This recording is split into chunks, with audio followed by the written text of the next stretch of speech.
ranking things that run my mood मेरो mood चाहिँ के अरे खराब गर्छ त्यो ऱ्याङ्क गरौँ है त फोन चलाइरहेको बेला ड्याङ्ग नाकमा फोन झर्छ नि त्यो त हुन्छ नि आफ्नै गल्तीले हो नि हो त्यही भएर यसलाई मैले फोनमा राख्थेँ ल ओभर थिङ्किङ एट नाइट अरे ओभर थिङ्किङमा खासै ओभर थिङ्किङ गर्दिनँ नाइटमा सुतिसके पछाडि थिङ्किङ हुन्छ नि निदाइहाल्छु म त ल 5 मा ल मन्डे एकेन अरे होइन कलेज जान झ्याउ त लाग्छ होइन स्पेसली यो गर्मीको बेलामा त्यही भएर यसलाई चाहिँ मैले 2 मा ऱ्याङ्क गरिदिएँ ल फोन ल्यागिङ अरे स्पेसली के भिडियोहरू एडिट गरिरहेको बेला छ होइन अनि तात्तिन्छ झन् मेरो फोन त होइन लास्ट इरिटेट लाग्छ यसलाई मैले 3 मा राख्थेँ ल नो मनी अरे होइन मनी भएन भने त इरिटेट त लाग्ने होइन तर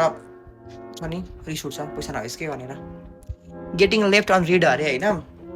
कसैलाई म्यासेज पठाएर हुन्छ नि म्यासेज हेर्नु रिस त उठ्छ कि तर कोही बेला चाहिँ अब बिजी भएर नहेरेको हुनसक्छ होइन त्यही भएर यसलाई मैले 7 मा ऱ्याङ्क गरिदिएँ ल लाउड च्युइङ साउन्ड अरे यसलाई मैले 1 मा चाहिँ राखिनँ होइन यसलाई मैले 8 मा ऱ्याङ्क गर्छु ल ब्याड वाइफाई अरे होइन ब्याड वाइफाईलाई पनि मैले 9 मा ऱ्याङ्क गरेँ ल स्पेसली यसलाई चाहिँ म 1 मै ऱ्याङ्क गर्छु अहिले पनि हो झन् जुन दिन गर्मी हुन्छ त्यो दिन लाइन काटेको आज दिनभरिमा 20 लाइन गएर बल्ल आएको छ